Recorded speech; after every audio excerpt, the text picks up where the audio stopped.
Baik, kita akan memasuki lanjutan dari sejarah gereja Asia Lama yang akan kita bahas topik ini sore ini. Minggu yang lalu kita telah membahas sejarah gereja Asia Lama sebagai pengantar, dan sekarang kita akan melanjutkan pembahasan sejarah gereja Asia Lama. Sebelum kita mulai, silakan memimpin nyanyi dan doa.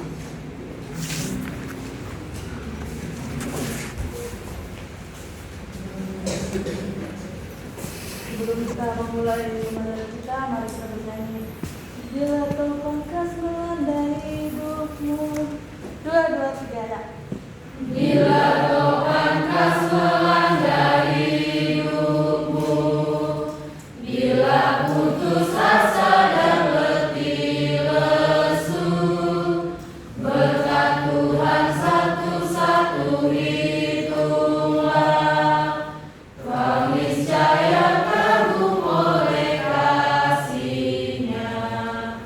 Berkat Tuhan mari hitunglah, kau kan kagum oleh kasih-Nya. Berkat Tuhan mari hitunglah, kau niscaya kagum oleh kasih-Nya. Kita bersatu dalam doa. Terima kasih Tuhan atas berkat-Mu yang selalu senantiasa bersama kami. Tuhan, sebentar lagi kami akan memulai pembelajaran kami. Kiranya Kau berkati Tuhan dalam proses pembelajaran ini, agar kami bisa fokus dengan materi yang akan kami pelajari hari ini. Untuk Bapak dosen kita yang akan menyampaikan materi yang hari ini, dan yang Kau yang selalu memberkati beliau juga. Kami serahkan kuliah hari ini di dalam tangan-Mu, di dalam nama Anak-Mu kami berdoa dan mengucap syukur. Amin. Amin. Oke. Kita telah masuki pertemuan yang kelima. Adi Rizky, Aldes, Alia, Beng Hadat, Bintang, Darmayani, Deborah, Fani, Febi, Halima, Harama, Indrika, Ishak, Jacqueline, Jani izin ya, permisi dia menikah abangnya ya. Jenita, Labora, Lamhot, Lydia, Miranda, Natalia, Nita, Koki, Wan, Payan, Paltak, Putri, Romaito, Theodora, Tobok, Tuti. Satu orang itu aja. Oke, silakan tanda tangan absennya. Rosanta. Oh iya, Rosanta Singomora. Sorry. Hadir ya. Oke. Kita akan belajar tentang lanjutan sejarah gereja Asia Lama. Minggu yang lalu kita telah belajar bagaimana pengantar sejarah gereja Asia Lama itu. Kita berbicara soal terminologi Asia Lama, lama dan Asia. Mengapa ada lama? Untuk membedakan antara gereja Asia pada abad pertama sampai abad ke-14 dan gereja Asia pada abad ke-19-20. Asia itu bukanlah semata-mata terminologi geografis, tetapi itu menunjukkan Asia pada zaman Alkitab. Kemudian ada periodisasi gereja lama dan gereja baru, Asia baru. Kemudian alat-alat pendukung dari perluasan gereja Asia lama itu, mulai dari unsur politis, budaya, kebudayaan ya, lalu bahasa dan agama. Kemudian kita belajar bagaimana mereka menghadapi hambatan untuk bisa meluaskan Injil di Asia Lama melalui jemaat Yahudi diaspora, bahasa Aram, kemudian jalur laut Asia Selatan waktu itu. Kemudian kita belajar soal fase pertama, fase kedua dari sejarah Asia Lama itu. Nah, sekarang kita akan belajar sejarah gereja Asia Lama.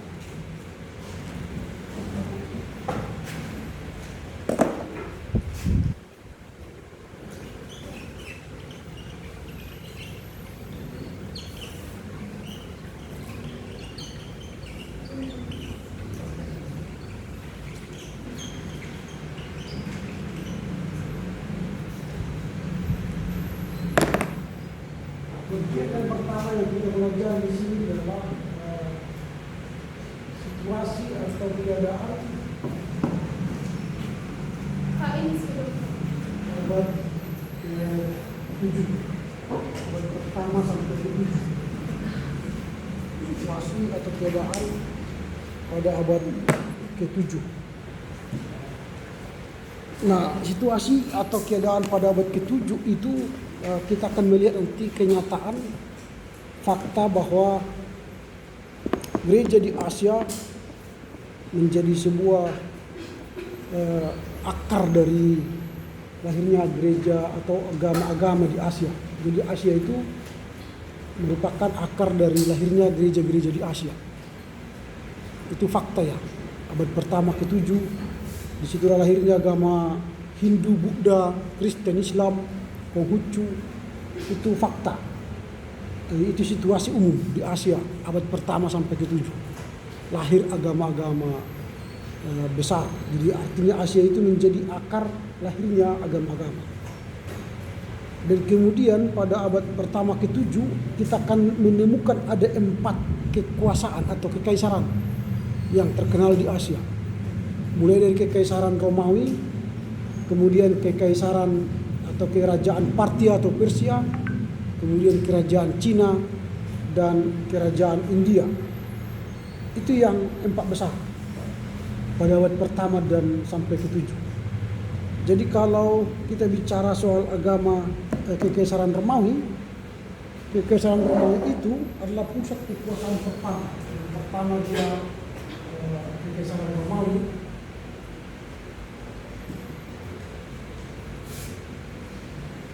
Ini pusat kekaisaran pertama di Asia. Jadi kekaisaran Roma ini menjadi sebuah kekaisaran yang kolonial, penjajah yang sangat luas menjajah Asia kala itu. Makanya kalau dikatakan kekaisaran Romawi itu dikenal dengan kekaisaran yang punya kuasa besar. Mereka menjadi kolonialis, penjajah. Makanya kalau kita baca kitab suci nanti selalu konotasi Kaisar Romawi itu negatif atau penjajah. Tentara Romawi itu pun terkenal garang. Itu yang kita lihat abad pertama. Sehingga kekaisaran Romawi itu merupakan kekaisaran yang punya kuasa. Wilayah kekuasaannya meliputi Palestina, Syria, dan Asia Kecil. Jadi Palestina, Syria, Asia Kecil. Ini kekaisaran Romawi.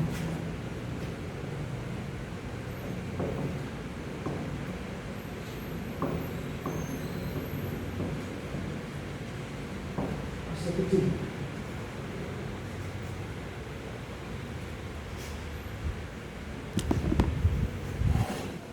Nah, dalam pandangan Asia pada abad pertama, Romawi adalah saya katakan tadi kolonial ya, penjajah ya, dan selalu berperang berhadapan dengan Parthia atau Persia. Mereka memperebutkan Asia Barat. Asia Barat itu kota yang sangat strategis, diperebutkan oleh Kaisar Romawi dan Parsia. Dan yang menang ialah Romawi. Makanya Romawi punya pengaruh yang besar di abad pertama. Mereka menguasai budaya, bahasa, peradaban, sehingga kekuasaan Romawi itu nanti sangat banyak dibicarakan di kitab suci. Karena mereka menang di peperangan antara perebutan Asia Barat antara Persia dan Romawi. Itu kalau kita lihat kekaisaran Romawi. Yang kedua, kerajaan Partia.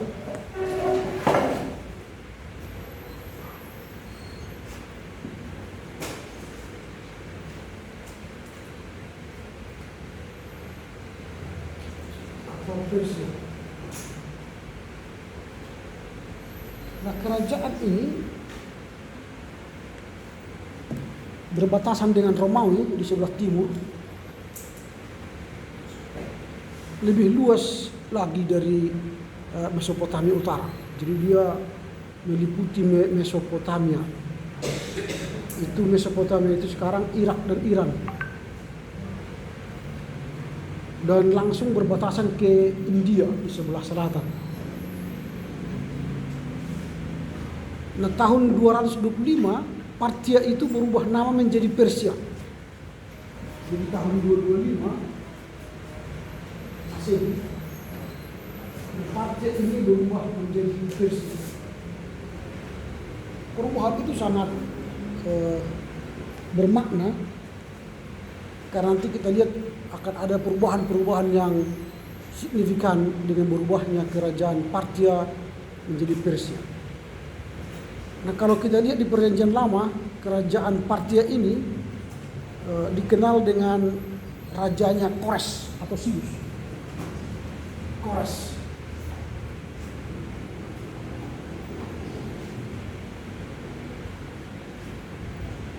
Koresi. Dan inilah yang mengalahkan nanti kerajaan Babel. Kores. Agama yang terkenal di kerajaan Partia ini ialah Zoroaster. Zoroaster ini nanti sangat kuat menghempang perkembangan kekristenan di Asia pada abad pertama atau Asia Lama itu. Mereka akan membunuh imam-imam Kristen nanti saat perkembangan kekristenan di Asia Lama. Lalu yang ketiga ialah kekaisaran Cina.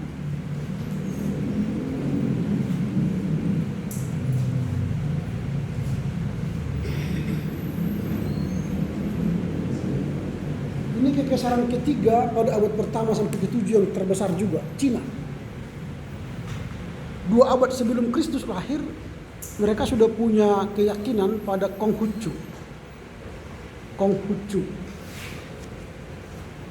Jadi mereka sudah punya keyakinan kepada Konghucu yang dibawa oleh Qin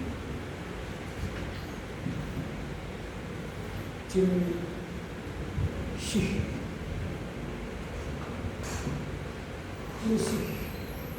Huangdi. Itu pembawa Konghucu, Qin Shi Huangdi, yang lahir 221 sampai 210 sebelum Masehi. Pada masa dinasti Konghucu inilah dibangun tembok Cina. Jadi sebelum Kristus lahir, tembok Cina itu sudah dibangun. Dan itu sekarang menjadi objek wisata di sana. Dan cukup terkenal di Cina. Ini tembok yang tidak mungkin dihancurkan. Kalau ada dulu tembok Berlin, tembok Jerman itu sudah hancur. Memisahkan Jerman Utara dan Jerman Selatan. Itu sudah dihancurkan. Sekarang yang belum dihancurkan ya tembok Cina, sama saudara satu lagi tembok Korea ya, Korea Utara, Korea Selatan. Tapi kalau Cina ini nggak mungkinlah dirobohkan karena mereka tidak perang. Tapi kalau Korea Selatan, Korea Utara bisa saja suatu saat nanti bisa pecah gitu ya, atau hancur. Nah, masa tembok besar inilah Cina membangun diri untuk menghempang serangan-serangan suku-suku yang datang ke Cina. Di Cina itu banyak sekali dinasti-dinasti yang saling merebut daerah kekuasaan. Nanti kalau kalian tonton film-film Cina, dinasti-dinasti itu saling merebut kekuasaan. Nah, nanti setelah dinasti Konghucu diganti dengan dinasti Han. Dinasti Han. Pada mudahnya dinasti Han ini tidak mau menerima atau membuka diri dengan orang lain, dunia luar. Tapi lama kelamaan dinasti Han ini ingin mengembangkan sayap dengan membuka jalur perdagangan ke luar, ke Persia, Syria, hingga ke Asia Barat. Dan akhirnya dia membuka jalur perdagangan sutra. Nah, dari jalur perdagangan sutra inilah nanti mulai Cina terbuka terhadap dunia luar. Melalui perdagangan nanti orang-orang India datang membawa agama Buddha ke Cina. Dan sebaliknya Cina membawa agama Hindu ke India. Sebaliknya juga orang-orang Kristen dari Persia masuk ke Cina membawa agama Kristen Nestorian. Nah, inilah jalur masuknya nanti penginjilan ke Cina melalui jalan perdagangan sutra. Yang paling memperoleh keuntungan dari penyebar agama melalui jalur perdagangan sutra ini ialah orang-orang India, ya, yang membawa agama Hindu dan Buddha ke Cina. Nah, sejak itu nanti mulailah orang Cina punya keyakinan Hindu dan Buddha dan mulai menggeser Konghucu. Kalau ada Cina-Cina di Indonesia kan pada umumnya mereka kan Buddha kan, bukan Konghucu. Kalaupun ada Hindu sedikit. Hindu biasanya di Indonesia orang-orang Bali ya, orang Bali. Karena memang agama pertama yang datang ke Indonesia bukan Islam, tapi Hindu Buddha dengan bukti-bukti artefak,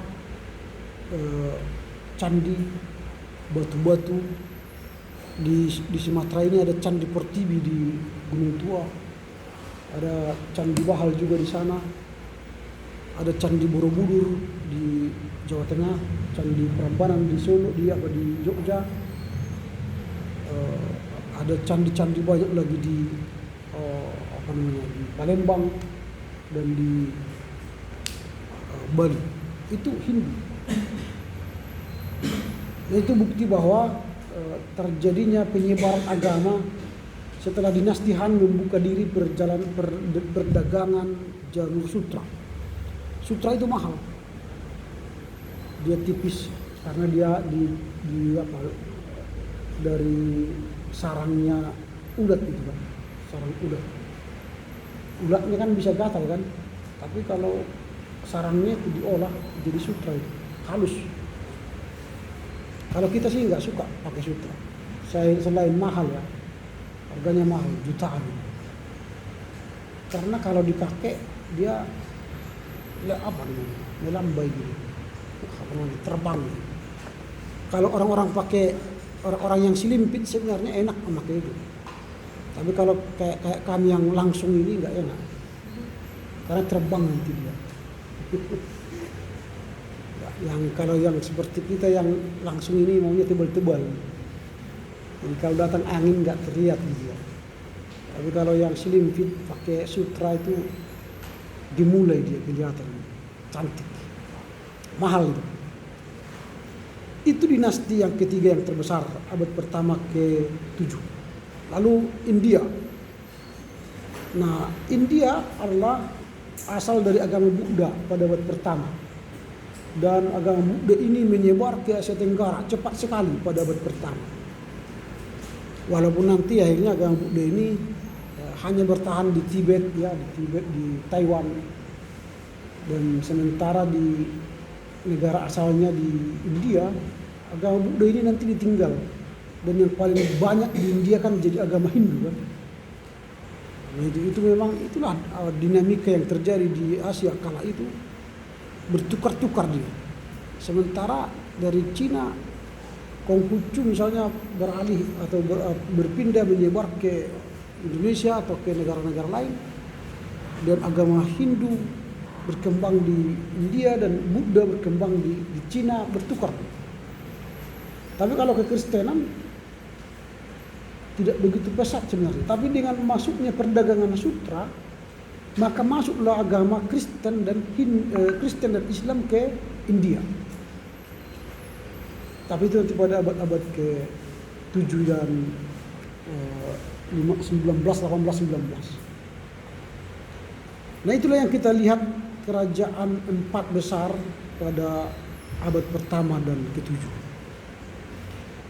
Nah, sekarang kita akan melihat keadaan gereja Asia Lama sebelum Islam ini. Itu dari yang pertama. Yang kedua, keadaan gereja Asia Lama sebelum Islam. Bagaimana keadaan Asia Lama, bukan Asia yang kita paham sekarang, Asia Lama pada abad 1 dan 7, keadaan itu bagaimana kira-kira begitu? Apa kota yang kita lihat di sana supaya kita bisa melihat keadaan gereja atau orang Kristen di Asia Lama pada abad pertama ke-7? Ada beberapa gereja atau kota yang hendak kita lihat di sana untuk melihat keadaan orang Kristen di sana. Yang pertama itu gereja di Edessa. Gereja di Edessa.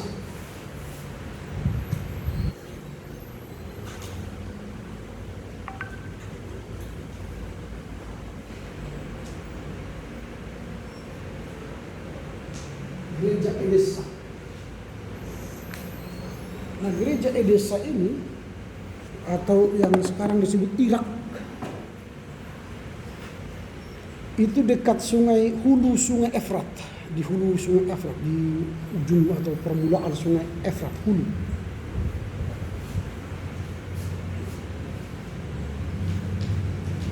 Dan wilayah ini pada abad pertama masuk wilayah kerajaan Mesopotamia Utara. Mesopotamia Utara di bawah provinsi Osron. Jadi di bawah provinsi Osron.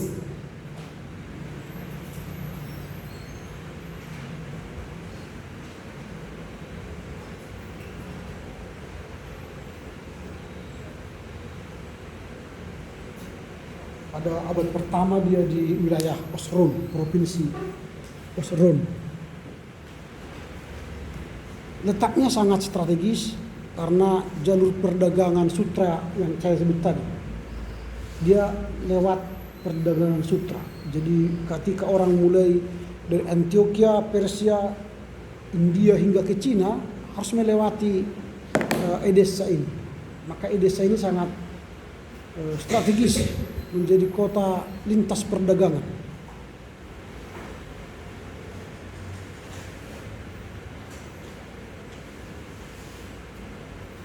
Nah, apa makna penting dari kota Edessa ini? Sehingga kita mengetahui nanti daripadanya ada keadaan Kristen pada abad pertama sampai ke-7. Kota ini adalah kerajaan Kristen pertama di Asia.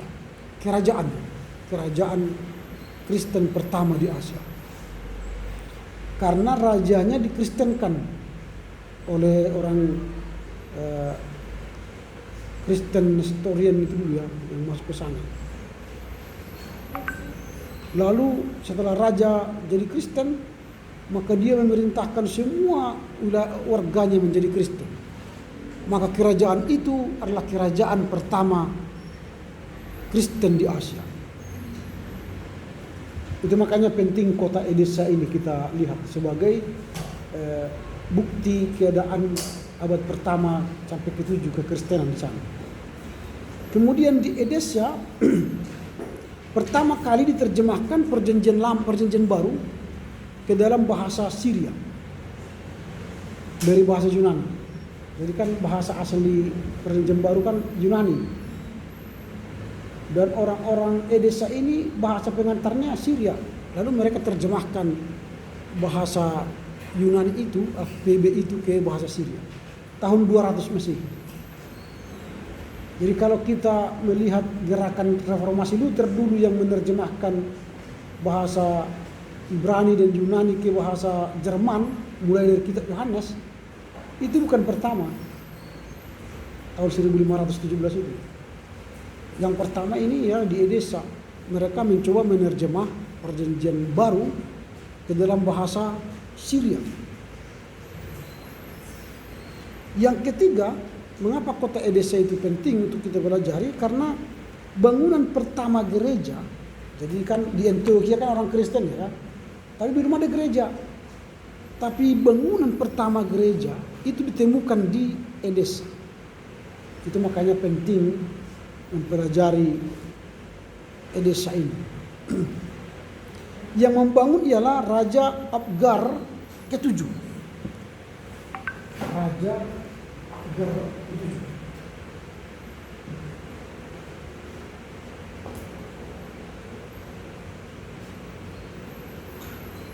Dia yang membangun gereja itu. Apa bukti bahwa di Edessa itu dulu ada kekristenan? Kan harus dibuktikan secara akademis atau sejarah. Ditemukan ada beberapa bukti bahwa di Edessa itu sudah ada kehidupan kekristenan waktu itu. Itu dimulai dari tulisan Eusebius.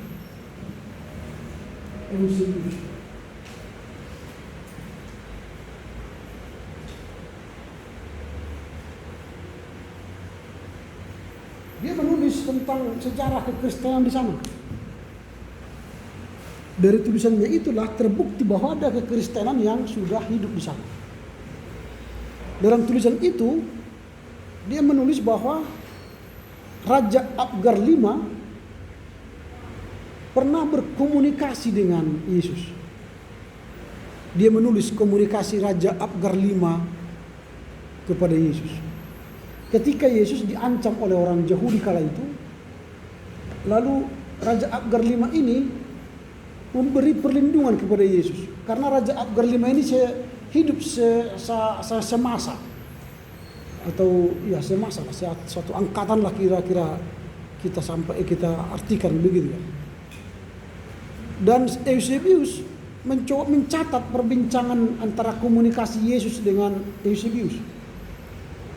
Eusebius berkata kepada Yesus begini, Abgar Ukaina kepada Yesus juru selamat yang baik telah muncul di Yerusalem. Salam.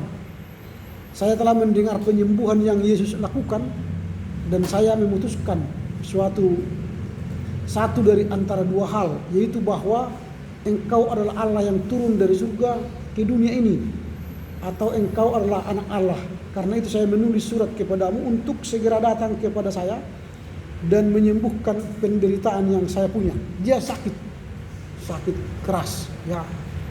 Dan lagi saya mendengar bahwa orang-orang Yahudi mengolok-olok dan menyakitimu. Sekarang saya mempunyai sebuah kota kecil dan patut dimuliakan yang kiranya cukup bagi kita berdua. Nah itu tawaran dari Abgar V supaya Yesus selamat dari olok-olokan Yahudi. Dan Yesus menjawab surat daripada Abgar V ini. Itu dicatat oleh Eusebius. Dia berkata begini, berbahagialah Anda yang percaya kepadaku walau Anda belum pernah melihat saya. Aku harus menyelesaikan pekerjaanku di sini, di mana aku diutus, dan setelah itu aku akan kembali kepada Dia yang mengutus aku. Namun sesudah aku diangkat ke atas, aku akan mengutus salah seorang muridku untuk menyembuhkan penderitaanmu dan memberikan kehidupan bagimu dan bagi orang-orang yang ada bersamamu. Nah itu tulisan Yesus. Dicatat Eusebius. Nah, oleh para ahli bapak-bapak gereja waktu itu pada abad ke-6 menganggap tulisan Eusebius ini sebagai tulisan apokrif atau wahyu dan dianggap apokrif yang palsu, artinya ditolak oleh konsili. Tetapi walaupun ditolak oleh konsili, tapi dia sudah punya data sejarah bahwa dia pernah hidup dan berkomunikasi dengan Yesus. Nah, inilah yang kita lihat bukti bahwa sudah ada komunikasi orang Raja Abgar V dengan Yesus pada abad pertama kedua itu. Dan sebuah dokumen Syria, selain tulisan Eusebius, ada juga dokumen Syria yang berjudul Doktrin Ad-Dai. Jadi dua, tadi selain tulisan Eusebius, ada dokumen Syria yang berjudul Doktrin Ad-Dai.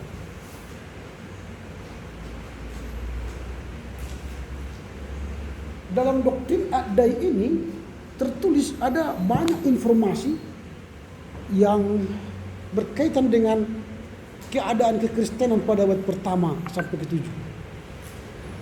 Dalam dokumen itu yang ditulis kira-kira tahun 90 sampai 430 Masehi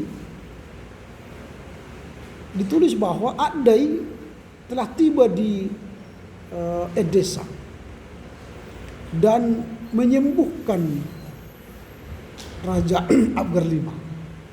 Sembuh. Lalu setelah itu dia bertobat dan menerima Yesus.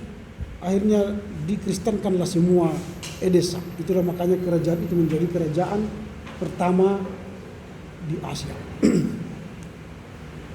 Itu bukti bahwa Yesus berjanji akan mengirim muridnya ke sana. Lalu Ad-Dai datang ke sana menyembuhkan Raja Abgar V.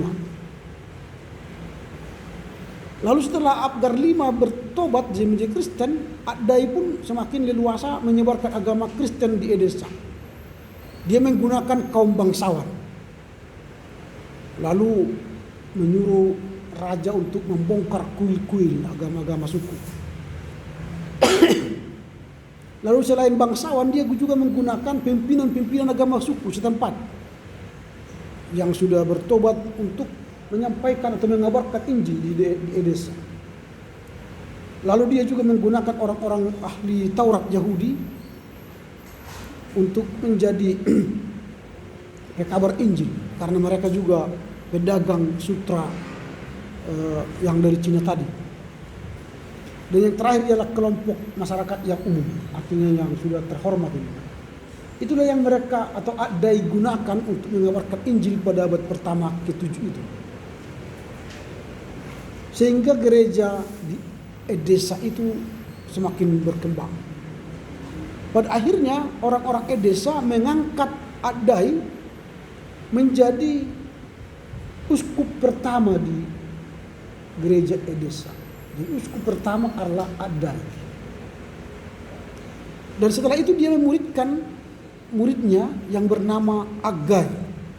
Jadi Ad-Dai memuridkan muridnya menjadi yang bernama Agai.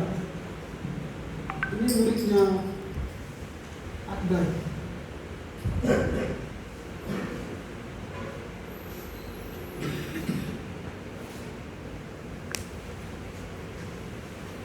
Tapi pada masa Agai, kekristenan mengalami rintangan karena anaknya Abgar V, yaitu Raja Abgar VI, sangat benci kekristenan. Lalu dia melarang kekristenan di sana karena dia suka dengan agama Zoroaster. Dan akhirnya nanti Ad-Dai dibunuh sebelum dia berkhotbah oleh imam-imam Zoroaster. Lalu Agai lah yang melanjutkan uskup yang kedua. Bukan Agai, tetapi Agai melanjutkan tugas penginjilan di Edessa. Lalu nanti Agai memuridkan Samsun, ya, untuk meneruskan pengajaran kekristenan di Edessa. Lalu kemudian ketika diadakan arkeolog mengadakan penggalian arkeologi di Edessa, ditemukanlah koin uang, sebuah batang uang. Jadi bukan bulat seperti kita ya, tapi ada batang uang Dan di dalam batang uang itu ada foto Raja Abgar VIII. Raja Abgar VIII yang di topinya itu ada tanda salib. Dari situ disimpulkan oleh para arkeolog bahwa pada abad pertama ke-7 setelah Raja Abgar VI benci dengan Kekristenan, lalu Raja Abgar VII juga sudah menjadi Kristen dan Raja Abgar VIII. Dan Raja Abgar VII lah tadi yang membangun Edessa kembali. Itu membangun gereja pertama tadi pada Raja Abgar VII. Nah dari situ terbukti bahwa gereja di Edessa itu benar-benar ada. Karena pembuktian dari arkeolog. Nah itulah yang kita lihat kekristenan di Edessa. Dan ada dua tokoh Kristen yang berasal dari Edessa pada masa itu. Yang pertama ialah Tatianus. Tatianus ini sangat terkenal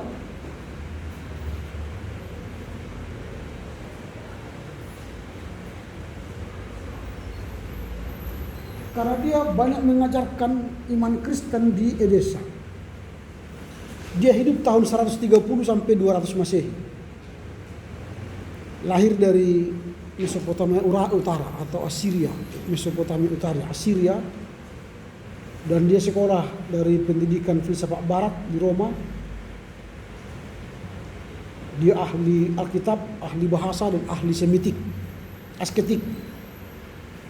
Dibaptis tahun 150 di bawah pengajaran Justinus Martir. Justinus Martir itu kan muridnya Yohanes. Nanti muridnya Justinus Martir juga ada lagi. Itulah tadi ini si Tatianus ya. Gagasan penting dari Tatianus ini ada banyak sekali yang dia lakukan, bahwa Tatianus mengajarkan otoritas rasul dengan otoritas nabi dalam perjanjian lama itu sama. Jadi laporan para rasul memiliki otoritas yang sama dengan tulisan nabi dalam PR. Jadi kan ada laporan-laporan rasul. Rasul itu kan membuat tulisan. Tulisan rasul itu menurut Tatianus setara dengan tulisan nabi-nabi dalam perjanjian lama. Artinya otoritas tulisan rasul itu. Dan dia tidak setuju hukum Taurat itu harus dipaksakan dikerjakan oleh umat Kristen. Karena baginya keselamatan itu bukan karena hukum Taurat, tapi karena beriman kepada Yesus. Jadi hukum Taurat itu hanyalah kalau Luther mengatakan cerminan ya, cermin bagi orang yang percaya kepada Yesus. Artinya bagi Tatianus hukum Taurat itu tidak harus wajib dipenuhi, karena tidak seorang pun yang bisa memenuhinya. Kalau Paulus sudah berani dia mengatakan aku telah memenuhi hukum Taurat katanya, kalau kita nggak mungkin lah. Kemudian dia ingin Arbil, kota Arbil menjadi pusat kekristenan atau pusat pelayanan. Ini pemikiran Tatianus. Nanti kita akan bahas kota Arbil. Nah, kota Arbil itu disarankan oleh Tatianus menjadi pusat pelayanan. Karena di sana dia telah membuka sekolah-sekolah teologi atau setara dengan SCT lah kalau di kita sekarang. Dan di SCT itu dia sudah mengajarkan supaya kekristenan itu tidak terpengaruh oleh filsafat barat atau bebas dari filsafat barat. Jadi jauh sebelum ada teologi kontekstual di kita, Tatianus itu sudah lebih dulu menginginkan supaya kekristenan itu jauh dari filsafat barat. Tapi sekarang kita sampai sekarang masih kuat pengaruh filsafat barat dalam iman Kristen kita kan. Belum ada iman Kristen yang berasal dari filsafat timur. Sudah ada kalian lihat? Belum ya? Masih selalu tolok ukurnya ialah filsafat barat. Baik dalam tata ibadah, cara berpakaian, cara bernyanyi, lagu-lagu yang kita nyanyikan tadi itu kan lagu-lagu barat. Tidak ada lagu-lagu lokal, paling ada sedikit. Sayur kubis jatuh harga gitu, dari Karo kan. Sayur kubis jatuh harga gitu, dari Karo. Atau di sini aku bawa Tuhan. Nah, itu sedikit sekali. Tidak banyak lagu-lagu Asia atau lagu-lagu kita yang menjadi alat kita memuji Tuhan. Atau tata ibadah kita pun tata ibadah Eropa kan. Mari bangkit berdiri, silakan duduk, bangkit berdiri gitu kan. Itu aja. Apakah ada di gereja kita mengatakan amang pergual perguci naing manomba Tuhan mahami scenario dan damang magodang mulai-mulai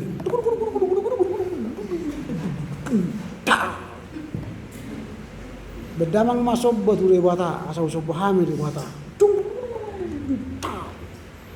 bedamang magoda asal sobahami kasituan natorop. Gak ada kan? Coba kita buat di ibadah seperti itu. Mungkin bulu Roma kalian berdiri karena bertemu dengan Tuhan dari budaya kalian. Tapi karena mari kita bangkit berdiri di dalam nama Allah Bapa, Anak Putra, nggak ada rasa kalian hadir sesuatu kan? Ada kalian rasa hadir sesuatu? Enggak. Padahal sebenarnya kita sedang mengundang Allah yang Maha Kuasa hadir di ibadah itu. Pernah enggak berdiri bulu Romamu ketika Tuhan hadir di ibadah itu? Atau kalian menganggap udahlah bilang aja lah bilangmu gitu kan, tanpa rasa itu ada? Gak ada kan? Itu karena ya teologi kita teologi Eropa, ibadah kita ibadah Eropa. Pernah saya lakukan dulu itu di Pangkalan Brandan ketika saya pendeta resort. Saya buat ibadah ala Batak, Toba kan, pakai gondong. Seperti tadi saya bilang tadi. Ada doa kita, ada lagu mengampuni dosa.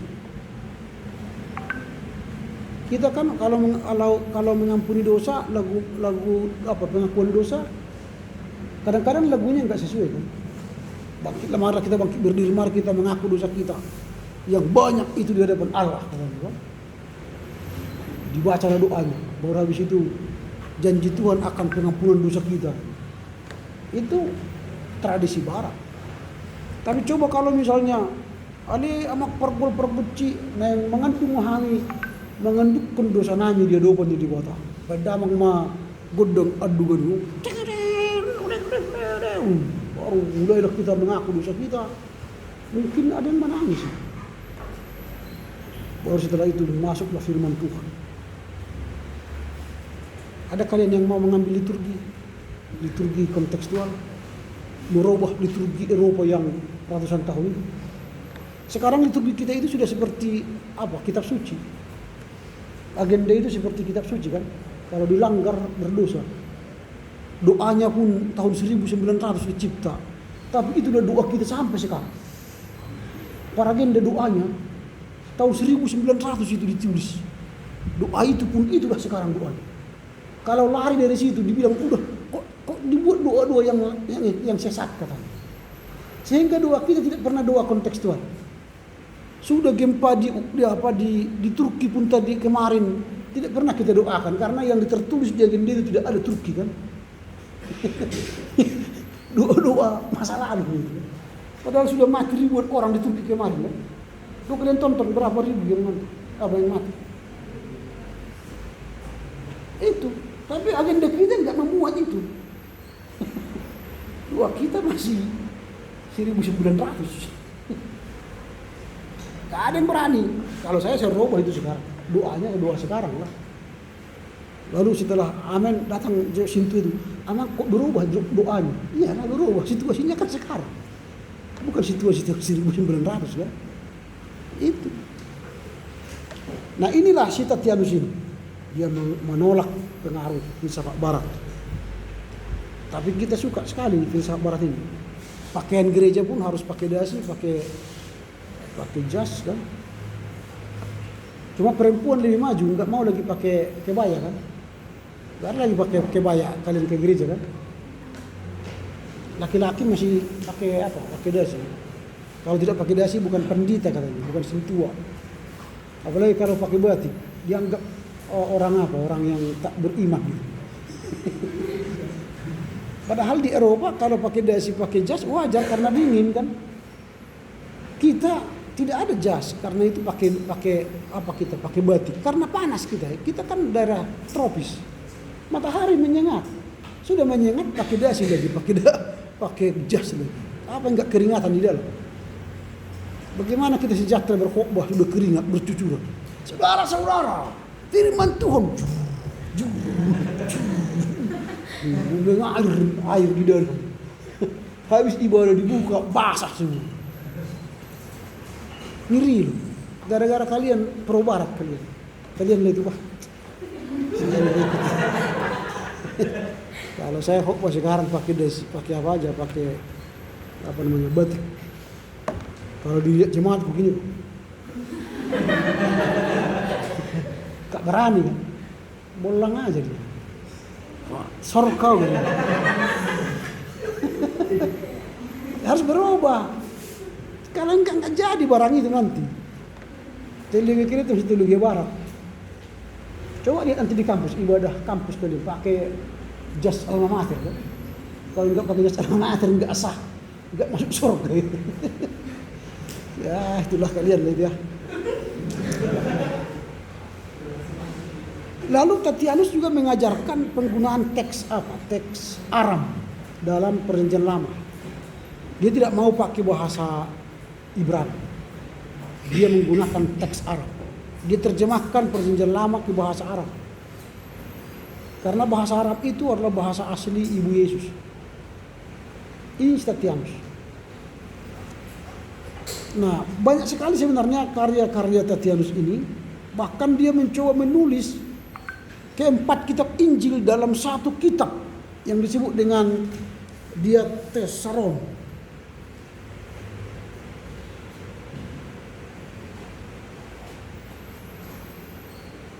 Dia menyatukan kitab Matius, Markus, Lukas dan Yohanes dalam sebuah kitab Diatessaron. Dan kitab ini sangat tua sekali, menjadi sumber penelitian sekarang. Kalau kalian nanti menjadi ahli biblika, baca kalian lagi. Di mana dapat ya pergilah kalian ke Syria. Di situ ada kitab Diatessaron. Mudah-mudahan kalian bisa punya kesempatan ke sana nanti. Bacalah dia satu persatu. Dapatlah ajaran murni yang paling murni kan. Ada lagi buku lain yang dia tulis yaitu Belawan Orang-orang Yunani. Di sana dia mencoba menulis banyak informasi yang berkaitan dengan syair musik, berkaitan dengan astronomi, abjad dari Tunisia, dan banyak sekali perkembangan-perkembangan zaman dia tulis di Belawan Orang-orang Yunani. Itu bukunya Tatianus. Dan masih banyak lagi ya, nanti kalau kita bahas terlalu panjang nanti. Itu kota pertama. Kota kedua adalah Bardesa. Orang-orang berkota, nama, tokoh. Bardesa. Atau juga disebut dengan nama Bardesanes. Bardesanes.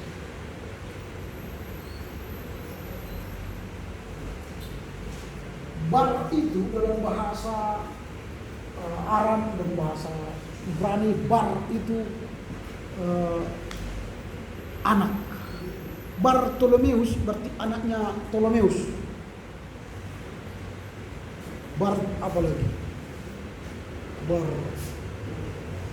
disama dengan Son, kalau dalam bahasa Inggris kan Wilson, anaknya si Will. James Bond, Oh, bukan. Pokoknya yang ada sound. kayak gitu. Kayak di sini binti ya. Daud binti Maryam atau Maryam binti Daud, anaknya si Daud si Miriam binti. Bar. Jadi kalau dikatakan Bardaisan anak dari Edesa. Bardesanes. Anak dari Edesa. Bardesanes. Jadi kalau kalian nanti punya anak buatlah Bar Ramli, berarti anak Ramli. Jadi buatlah nama-nama keren. Jadi orang nggak tahu itu. Bar Soma, anak si Soma gitu. Bar Ishak gitu, anak si Ishak. Bagus itu. Janganlah nama-nama Tiopan gitu. Dame. Perluhutan. Kalian kan sudah belajar bahasa kan? Bertiopan. Anak si Tiopan kan? Itulah. Jadi dia hidup 154 sampai 222 Masehi. Si Bardaisan ini. Dia seorang olahragawan dan bangsawan. Bapaknya orang Persia dari Osron tadi, provinsi Osron. Dia penyair, lalu ahli filsafat, dan temannya Raja Akbar ke-8. Jadi dia satu angkatan dengan Raja Akbar ke-8. Yang tadi dalam kepingan uang itu ada topinya Bar Akbar ke-8 yang tanda salib di topinya itu. Dan jabatannya adalah seorang penatua atau diaken. Karena jabatannya sebagai diaken, dia punya kesempatan untuk memimpin gereja di Assyria, di Mesopotamia Utara tadi. Dan karena dia seorang yang rajin, kemudian punya ilmu yang bagus, maka dia dianggap sebagai teolog yang membantu membentuk teologi Syria. Jadi nanti kalau kalian ingin mempelajari teologi Syria, maka Bardaisan ini akan muncul. Karena dia banyak mengajarkan teologi Syria. Dan dia sangat menentang kelompok Marcionisme. Kelompok Marcion kan yang menolak PL kan. PL tidak mau diterima mereka sebagai kitab suci, orang-orang Marcion. Dan dia menolak kelompok Marcionisme. Tetapi dia terpengaruh pada kelompok Gnostisisme. Dia masuk kepada Gnostisisme, khususnya Gnostisisme Valentinus. Gnostisisme Valentinus ini menekankan filsafat Platonis dan panteisme India. Dan akhirnya memang dia disebut ajaran sesat oleh Gereja Timur. Karena dia mencampurkan Gnostisisme Valentinus dengan panteisme India. Akhirnya dia dianggap mencemarkan kekristenan di Edesa, dan gagasan Bardaisan dianggap sesat oleh Gereja Timur. Ada banyak karyanya yang berjudul Dialog mengenai Takdir. Takdir ini sangat dipengaruhi oleh pemikiran agama-agama Asia Barat, khususnya agama-agama suku di Edesa. Jadi dia percaya kepada takdir. Kalian percaya kepada takdir? Atau horoskop? Atau tahyul. Nanti kalau kalian belajar membaca suratan tangan, coba lihat tangan kalian. Gini dulu. Seperti ini. Ini bisa kita lihat tangan kalian, kepribadian kalian dari tangan. Tapi tidak perlu saya baca sekarang. Minimal coba dulu lihat sebelah tangan, ada huruf apa di situ? Sebelah kiri itu artinya memento mori, artinya mesti mati. Hanya itulah takdir Kristen. Jadi tidak ada yang tidak mati. Jadi kalian itu mesti mati, memento mori. Ingatlah hari kematianmu. Itu takdir Kristen. Hanya satu takdir orang Kristen, mesti mati. Gak ada yang tidak mati. Seluruh orang yang bernapas di dunia ini, baik hewan pun kalau dia bernapas mesti mati. Memento mori, ingatlah hari kematian. Selain itu tidak ada takdir bagi orang Kristen. Walaupun sebenarnya kita bisa baca garisan tangan, bagaimana kalau dia langsung ke sini begini, ada artinya itu. Dan ini jari-jari ini mengapa ini pendek ini panjang, itu ada artinya itu. Mengapa ini lebih pendek dari sini, ini lebih panjang ini, semuanya punya arti. Nah, apalagi kalau kalian buat gini.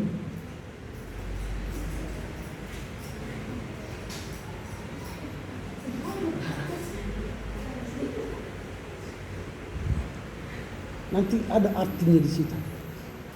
Mau saya jelaskan artinya.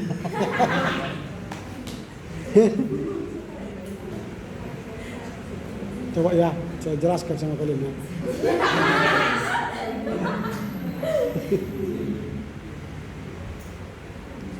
Oke.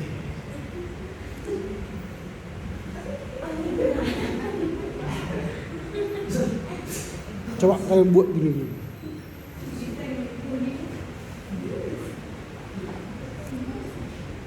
Ya, tunggu ya.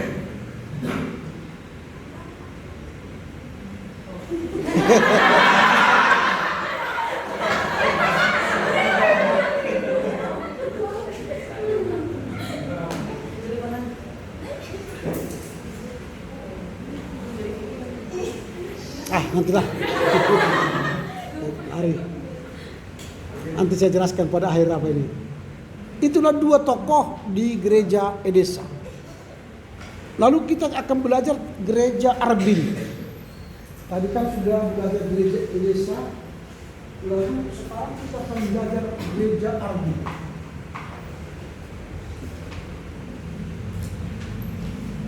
Atau Arbel. Ini tadi menurut Tatianus, inilah sebenarnya disebut kota pusat pelayanan. Nah, karena kota Arbil atau Arbela ini pada zaman gereja Asia Lama, ini adalah sebuah kerajaan kecil di Mesopotamia. Jadi kerajaan kecil di Mesopotamia yang dikenal dengan Adiabene. Kerajaan Adiabene. Adiabene.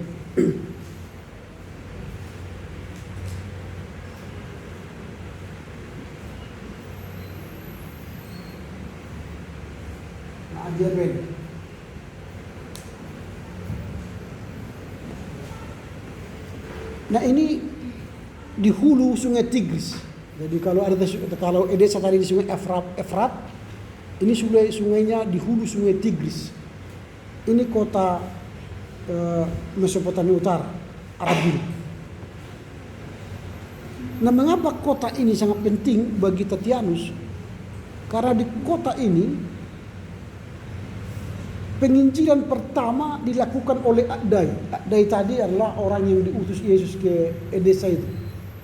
Dia menginjili kota Arbil ini. Yaitu Akdai itu pergi ke Arbil, lalu dia menginjili kota itu. Dan murid pertama yang dia temukan di sana dan dia latih ialah Agai tadi. Akdai menemukan Agai di kota Arbil itu. Dan di kota Arbil ini sudah terjadi 20 kali pergantian uskup. 20 kali. Jadi kalau 20 kali pergantian uskup, kalau katakanlah uskup itu 5 tahun periodenya, kalau 20 kali kita sudah 100 tahun. Padahal uskup yang sekarang itu kita pahami dia seumur hidup. Coba kalau dia mati 80 tahun. 20 ke 80 tahun udah berapa tahun? 1600 tahun. 20 ke 80 berapa? 160 tahun. Itu. Jadi itulah pentingnya kota Arbil ini. Dan uskup yang pertama di sana ialah Pakida, uskup Pakida.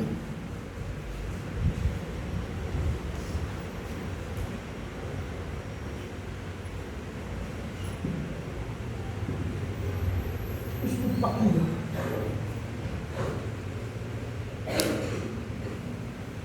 Inilah orang Kristen yang pertama dibaptis di Arbil itu tahun 99 Masehi.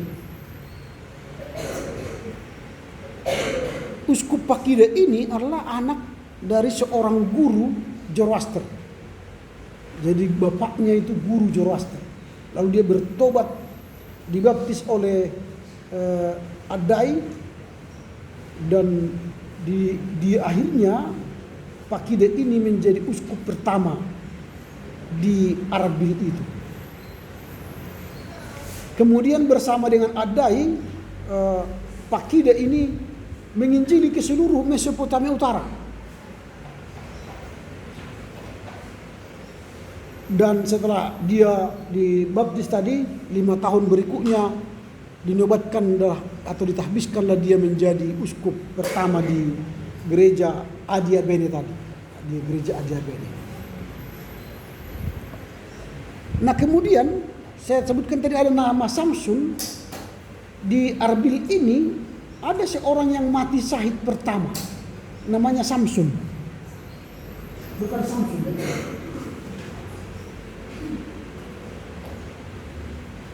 Samsun. Ini orang mati syahid pertama. Si Samsun ini adalah diakon, teman sekerja Pakida. Diakon, teman sekerja Pakida yang meninggal tahun 114 Masehi. Karena dia begitu keras atau begitu gigih menyebarkan Injil di Arbil itu, maka akhirnya ia dibunuh oleh Imam Zoroaster. Maka dialah orang Kristen pertama yang mati syahid. Itulah Samsun.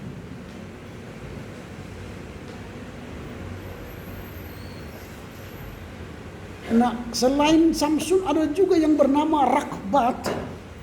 Rakbat.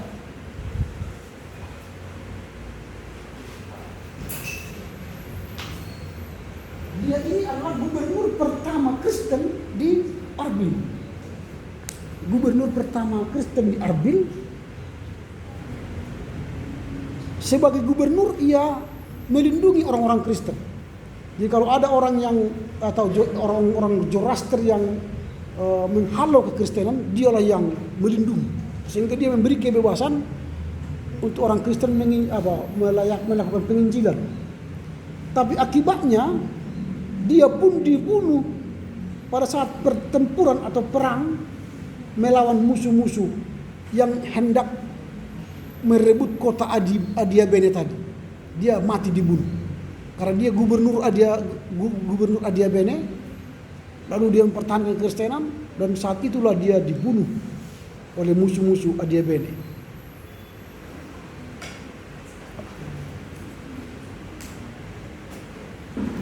Nah, akibat penyerangan itulah maka orang-orang Kristen di Arbil mulai hilang karena uskupnya mereka bunuh, diakennya dibunuh, penyatuannya dibunuh, dan termasuk tadi Rakbat yang gubernurnya dibunuh.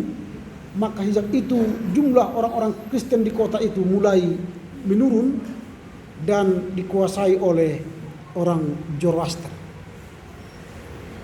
Inilah cerita kekristenan di Arbil.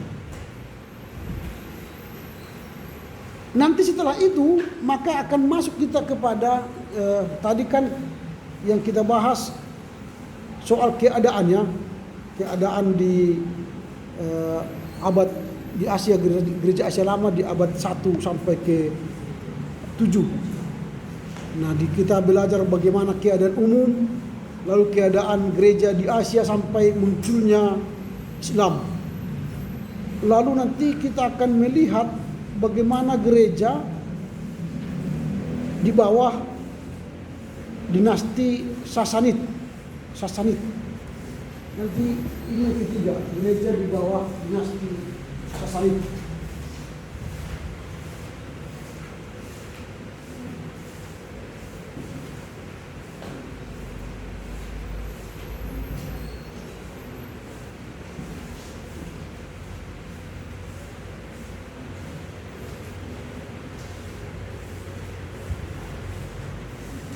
dinasti Sasanid ini adalah kelompok orang oposisi dari kerajaan Persia. Jadi selama ini mereka ini tidak suka dengan Persia atau Parthia itu. Lalu dalam perebutan kekuasaan menanglah orang Sasanid ini. Nah, orang Sasanid ini setelah menang, mereka terus berperang dengan kerajaan Romawi. Persia yang sekarang dikuasai oleh Sasanid melawan kerajaan Romawi. Dan pada saat itulah terjadi peperangan yang sangat yang sangat sengit ya, sehingga nanti mulai cikal bakal perang salib itu kan mulai dari masuknya Islam ke Asia, dan inilah yang akan memulai nanti kekuasaan baru Islam di Asia, dinasti Sasanid ini. Lalu mereka mengganti pusat kota dari Edessa menjadi Nisibis, ke kota Nisibis, bukan lagi di Edessa. Dari Edessa ini mereka pindahkan ke Nisibis.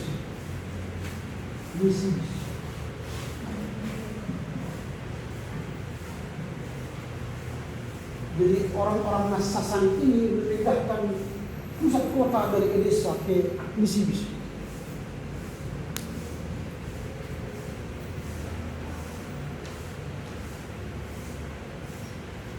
Dengan jatuhnya Romawi ke tangan Persia dalam dinasti Sasanid itu, maka orang-orang Persia membakar Edessa dan kota Antioquia. Jadi dinasti Sasanid ini sangat kejam. Lalu mereka membakar kekaisaran Romawi dan Edessa.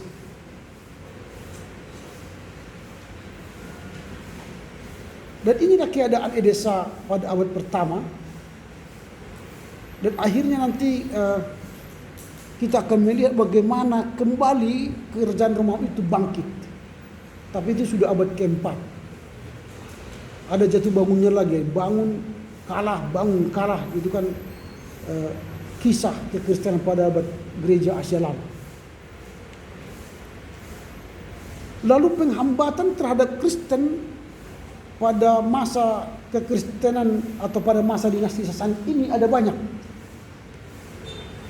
Karena munculnya raja-raja Sasanid yang sudah mulai berkuasa membangkitkan semangat agama Zoroaster di Persia. Jadi semangat Zoroaster menguasai Asia kembali bangkit.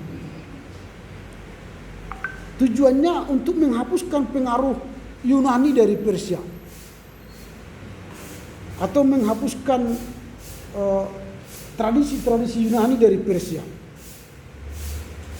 Dan mereka tidak mau disebut orang-orang yang dipengaruhi kebudayaan Helenis atau Yunani.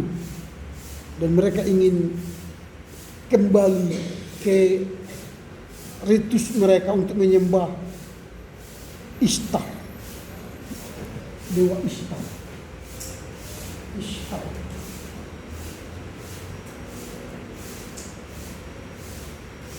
Atau Ishtar.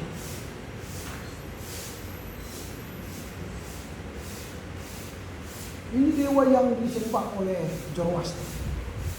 Lalu kalau kalian nanti bentar lagi kan Happy Easter, kalau kalian disebut dengan Happy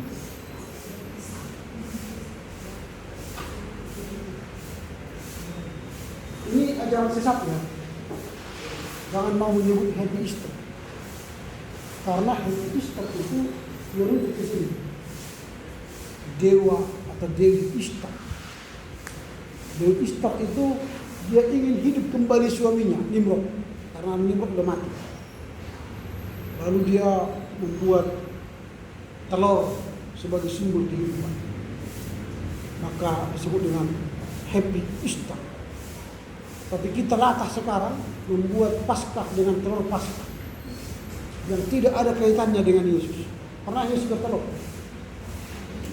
Mengapa kalian buat telur Paskah? Seolah-olah Yesus bertelur di kuburan sana.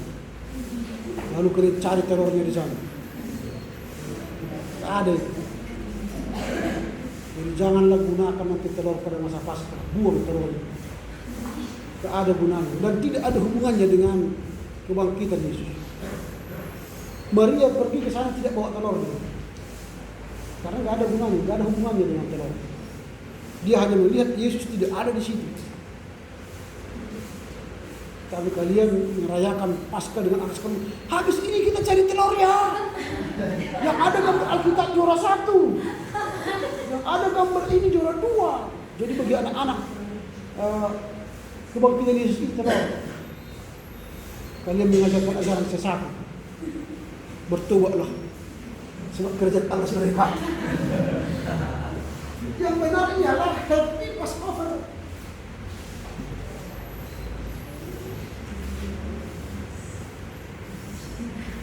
Passover, Pesah, melampaui. Itu yang benar, happy Passover. Paskah, Pesah, melampaui kematian. Kalau di kamar, di pintu orang Israel itu dibuat darah. Itu melampaui kematian. Siapa yang ada darah, dia anaknya tidak mati. Itu Pesah. Lalu Yesus itu melalui dan melewati kematian. Itu Pesah, itu Paskah. Jadi bukan happy Easter, tapi happy Passover. Kalau kau mau pakai bahasa Inggris, tapi kalau pakai bahasa Inggris tidak masalah, sama Paskah kan, tidak masalah di situ. Tidak kelihatan Easternya dan Passovernya. Tapi kan latah sekali, happy Easter. Kayak berbahasa Inggris supaya keren, padahal salah. Itu ya. Jadi hati-hati kalian. Kalau sudah semakin tahu, lakukanlah kebenaran. Itu yang akan dikerjakan oleh Zoroaster itu, kembali ke Ishtar. Nah, kerajaan-kerajaan yang menghalau kekristenan pada masa itu ialah masa pemerintahan Raja Farahran II. Farahran II.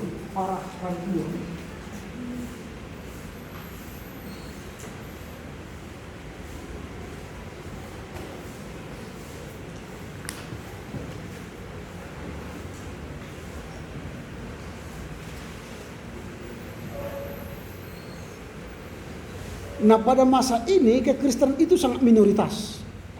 Jadi sudah mulai sedikit orang Kristen di Asia waktu itu.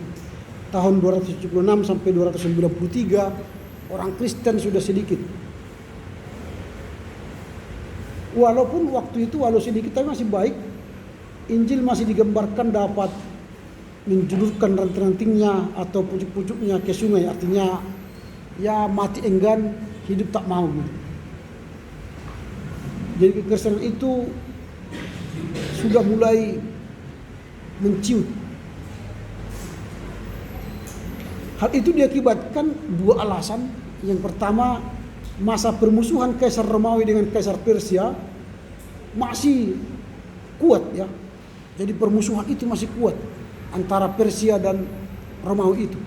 Sehingga ya kekristenan semakin hancur, semakin menciut. Yang kedua, sikap Raja dinasti Sasanid itu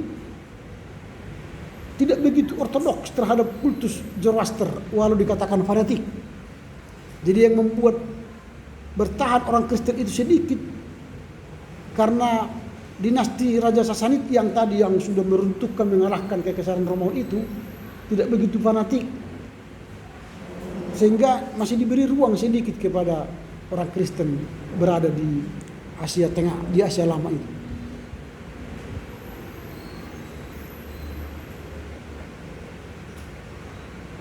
Dan selanjutnya orang Kristen nanti akan menjadi mengalami penghambatan baik secara politis dan keagamaan pada masa pemerintahan Raja Sapur II.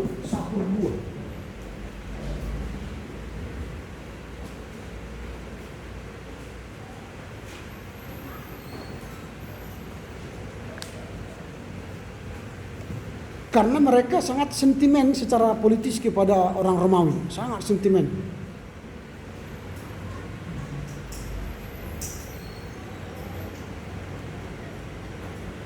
Apalagi setelah kekristenan dia dijadikan sebagai agama Kristen sejak tahun 350 di Romawi. Kerajaan Sasanid ini makin meningkatkan permusuhannya. Sehingga kerajaan Persia melakukan tindakan yang semakin keji terhadap orang Kristen.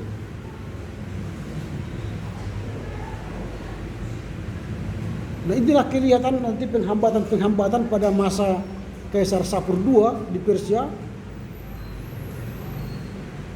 Dan akhirnya nanti kalau kalian baca buku-buku yang berkaitan dengan penganiayaan Kristen pada abad kedua, abad ketiga, maka kalian akan melihat nanti banyak sekali penganiayaan yang diterima oleh orang-orang Kristen.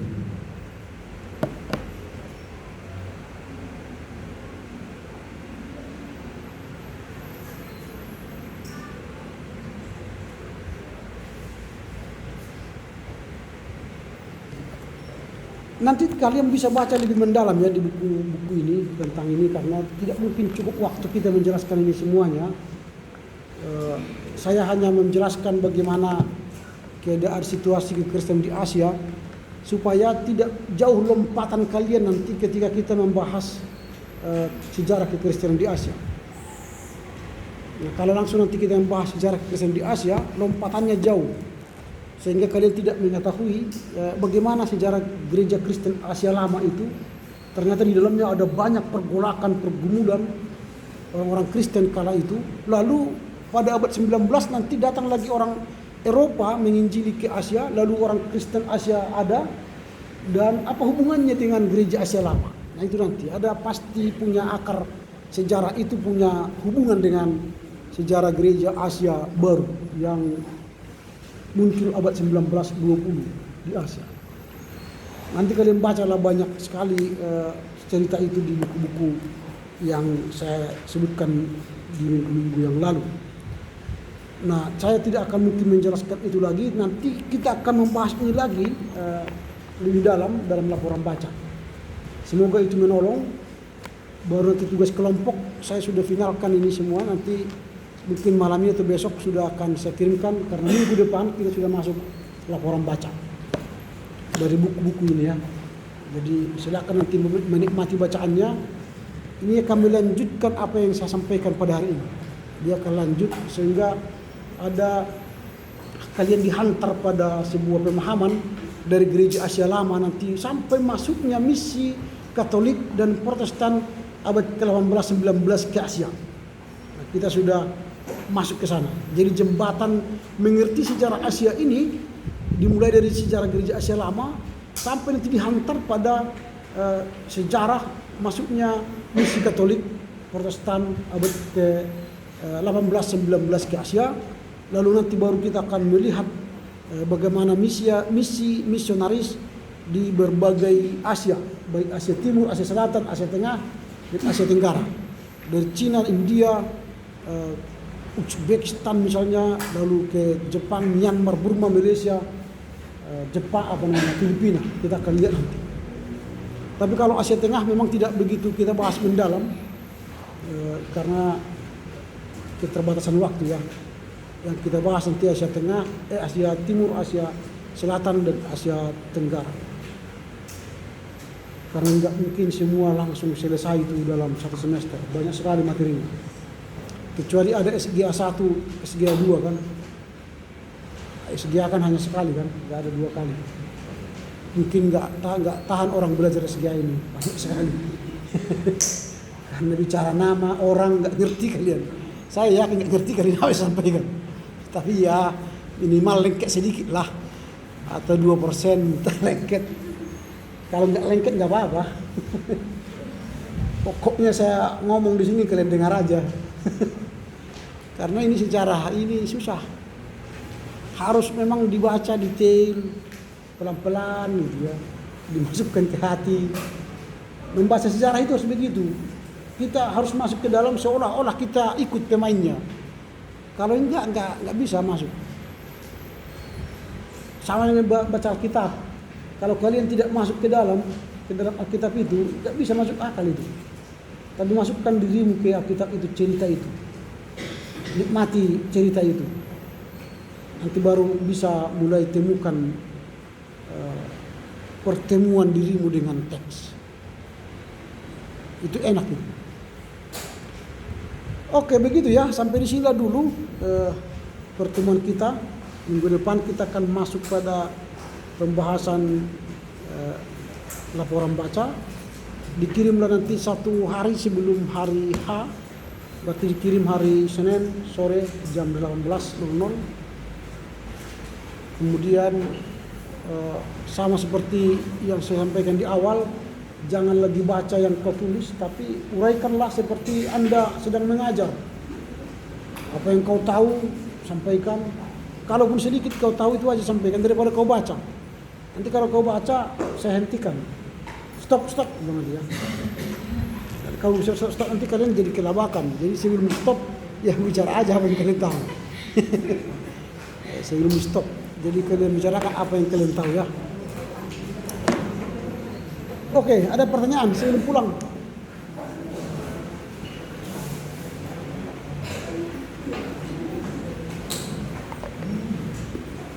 Tidak ada.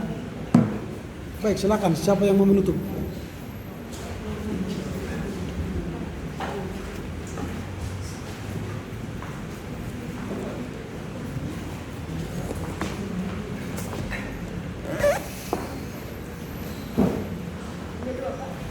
Bernyanyi dan berdoa. Kita bernyanyi mau memberi 1, 2, 3.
Mana absen kita?